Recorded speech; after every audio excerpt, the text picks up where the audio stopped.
আসসালামু আলাইকুম। আপনারা কেমন আছেন সবাই? আশা করছি ভালো আছেন। আলহামদুলিল্লাহ আমরাও ভালো আছি। আজকে ভিডিওটা দুপুরের রান্না থেকে শেয়ার করতেছি। দুপুর থেকে শুরু করলাম আর কি। আশা করছি সবাই ধৈর্য সহকারে দেখবেন। আজকে মুরগির মাংস রান্না করব, দেশি মুরগি। আর ভাজি করব কচুর ডাঁটা। তাই যে আমার মশলাটা কষানো হয়ে এসেছে।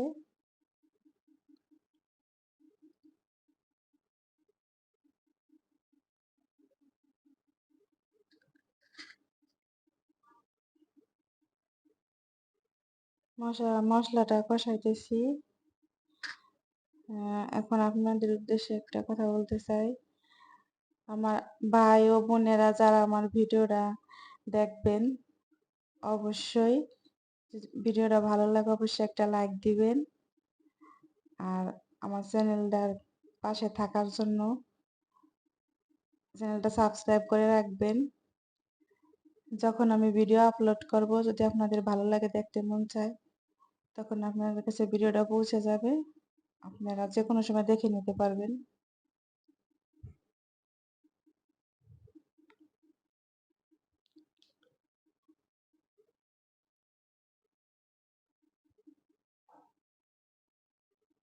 মশলাটা কষানো হয়ে এসেছে, এখন গোশটা দিয়ে দিলাম।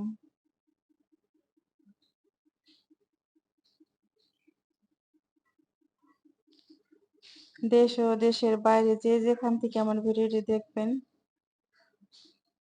আশা করতেছি সবাই ধৈর্য সহকারে দেখবেন। সবার কাছে আমার অনুরোধ, আমার চ্যানেলটা সাবস্ক্রাইব করবেন, করে আমার পাশে থাকবেন, আমাকে সাপোর্ট করবেন।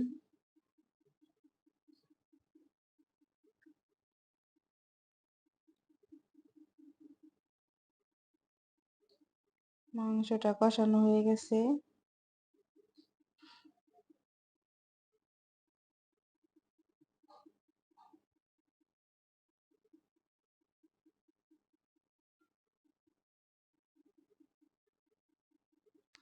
আপনারা যদি পাশে থাকেন, সাপোর্ট করেন,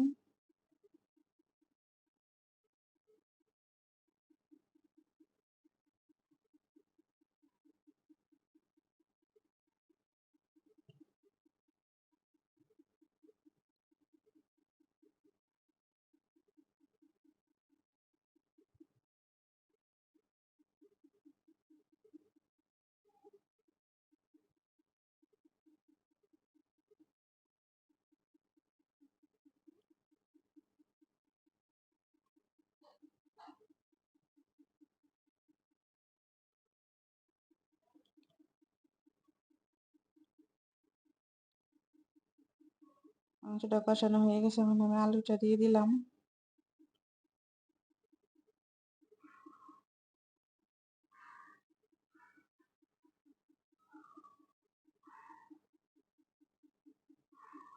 আপনারা যে আমার পাশে থেকে আমাকে ভালোবেসে আমার ভিডিওটা সবসময় দেখেন, আপনাদের কাছে আমি কৃতজ্ঞ থাকবো।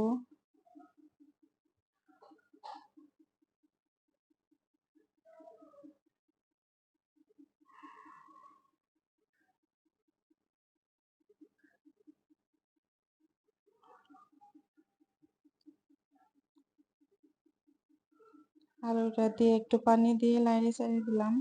এখন ঢাকনা দিয়ে ঢেকে দিব। ঢেকে দিয়ে কিছুক্ষণ কষাই নিয়ে তারপরে ঝোলের পানি দিব। পানিটা শুকায় আসছে। এখন একটু লাইনে চালিয়ে তারপরে ভালো করে কষাই নিয়ে তারপরে ঝোলের পানিটা দিয়ে দিব।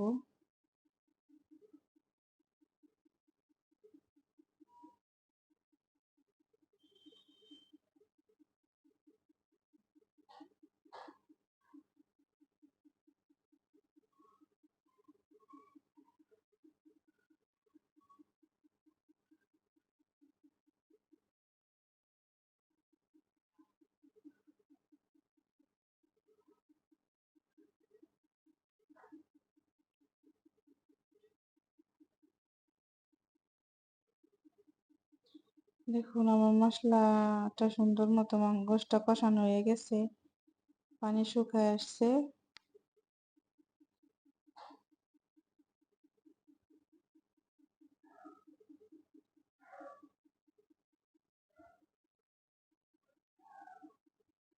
এখন ভালোভাবে আবার একটু লাড়িয়ে ছেড়ে দিতেছি যাতে মশলাটা না পুড়ে না যায়।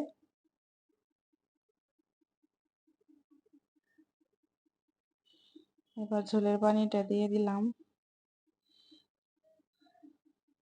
আমার তরকারিটা অলরেডি হয়ে গেছে, এখন আমি নামিয়ে নিব।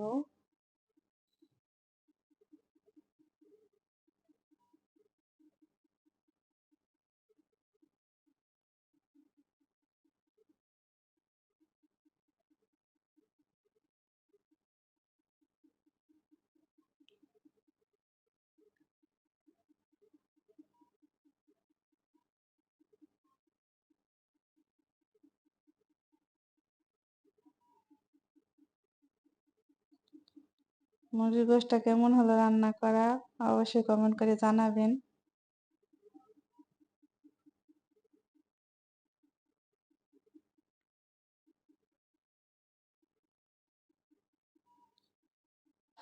শুধু ভিডিওটা দেখে চলে যাবেন না, আশা করছি সবাই কমেন্ট করবেন।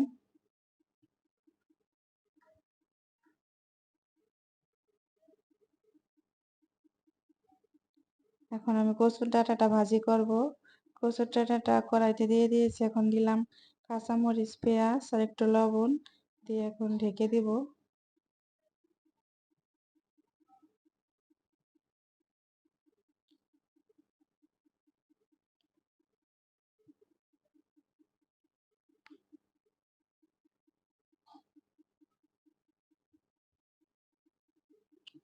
এই কচুর ডাঁটাটা যারা না খাইছেন তারা খেয়ে দেখবেন, অনেক মজা, ভালো মজার একটা খাবার। আমার তো অনেক পছন্দ।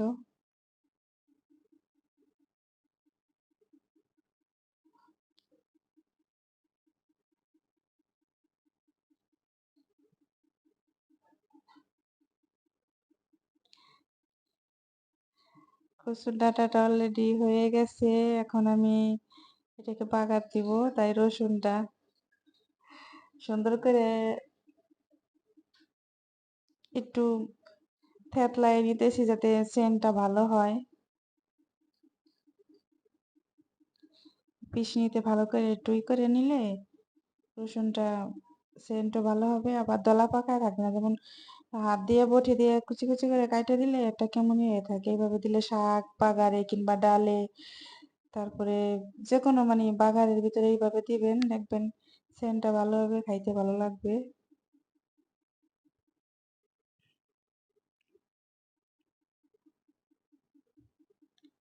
তারপরে এর মধ্যে আমি একটু শুকনা মরিচ দিয়ে দিব। শুকনা মরিচ দিলে একটু কালো জিরে দিলেও ভালো হয়, কিন্তু কালো জিরেটা আমার বাসায় নেই, তাই দিতে পারতেছি না। আবার আপনার ভাইয়া বলছিল একটু ইলিশ মাছের মাথা দিয়ে রান্না করার জন্য, কিন্তু আমার মেয়ের অনেক অসুস্থ, এই কারণে মাছটা ভিজানো হয় নাই, তাই দেই নেই। ভাবলাম আজকে এইভাবেই খেয়ে দেখি কেমন লাগে। শুকনো মরিচটা দিছি, এখন ভালো করে নাড়াচাড়া দিয়ে একটু লাল লাল করে তারপরে কচুটা দিয়ে দিব।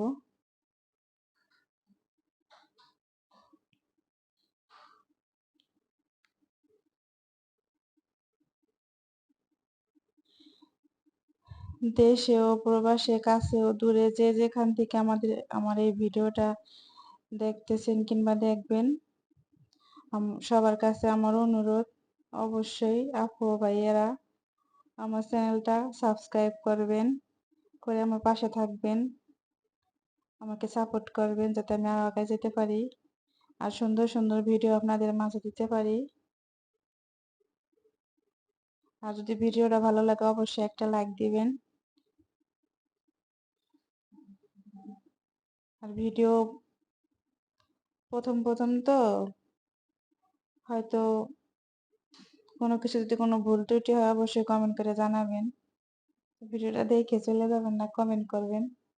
আপনাদের কমেন্ট করলে ভালো লাগবে, ভিডিও দেওয়ার জন্য অন্য ধরনের আরো ভালো মন মানসিকতা আসবে ভিতরে থেকে কমেন্ট পড়লে। এতে আপনারা যেমন কমেন্টই করেন আমার কাছে ইনশাল্লাহ ভালো লাগবে আশা করছি। কিন্তু কমেন্ট করবেন।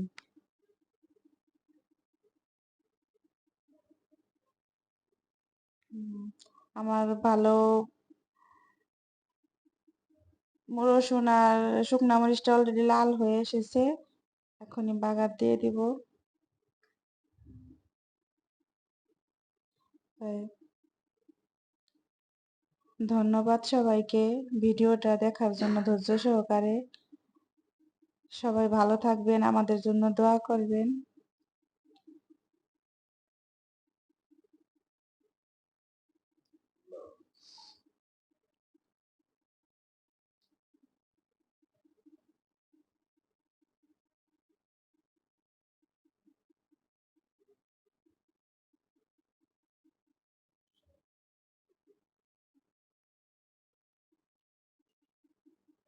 বাগারে দেওয়ার পর একটু ভালো করে লাড়িয়ে ছেড়ে নিলাম যাতে পানিটা না থাকে। যে কোনো শাক কিংবা কচু যাই বাগারে যদি পানি থাকে তাহলে ভালো লাগে না। আমার ভিডিওটা এখানে আজকের মতো শেষ করছি। সবাই ভালো থাকবেন। আল্লাহ হাফেজ।